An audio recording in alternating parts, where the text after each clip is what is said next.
Good morning guys, check muna tayo ng grow out po natin. Okay, yan. Okay, check tayo guys. Yan po sila. Okay, as of now po parang maganda po yung sistema po, no, yung sistema po ng grow out po natin. Yan, so yan sila guys. Okay, yan guys. Okay, next. So check tayo ng grow out natin guys. Yan, oh. So tapunan po natin. Yan po. Yan yung po yung grow out natin. Yan. As of now guys, so medyo maganda po yung galaw ng isda po natin. Yan. So every morning talaga to guys. Okay, tini-check po natin kung ano yung kalakaran po, no? Kung ano po yung galaw. Okay, ng inalagaan po natin na isda. Yan guys.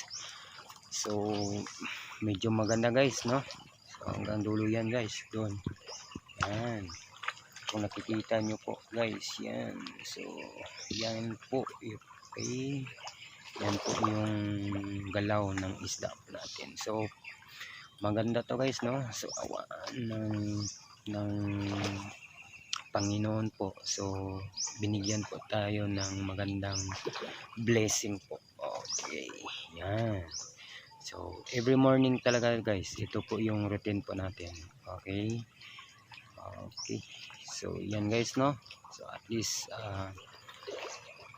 ipapakita ko sa inyo po, okay, kung ano po yung daily routine po natin. Okay, from fry po until grow out. Okay, so ipapakita natin para po, okay, may makuha din ang iba, okay, na kaalaman po. Okay, yan. So napakaganda guys, maganda. Yan. So malapit na po ito na ulitin na isasampling guys, kasi by Monday tingnan po natin kung increasing po yung timbang po nila. So malalaman natin yan guys. And yan, so yan po sila guys, hanggang dyan yan guys, oh, sa baba. Okay, kunti lang to guys yung binigay, try ko lang po para tingnan po natin kung yung isda po natin is okay, good, walang iniindang sakit. So far guys, parang wala naman yung wala tayong makita na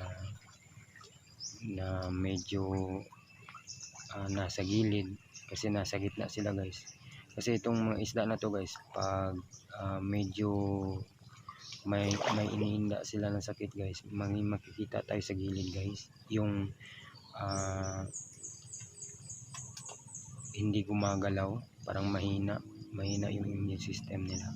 Pero as of now guys, wala naman. So talagang binibless po ng Panginoon na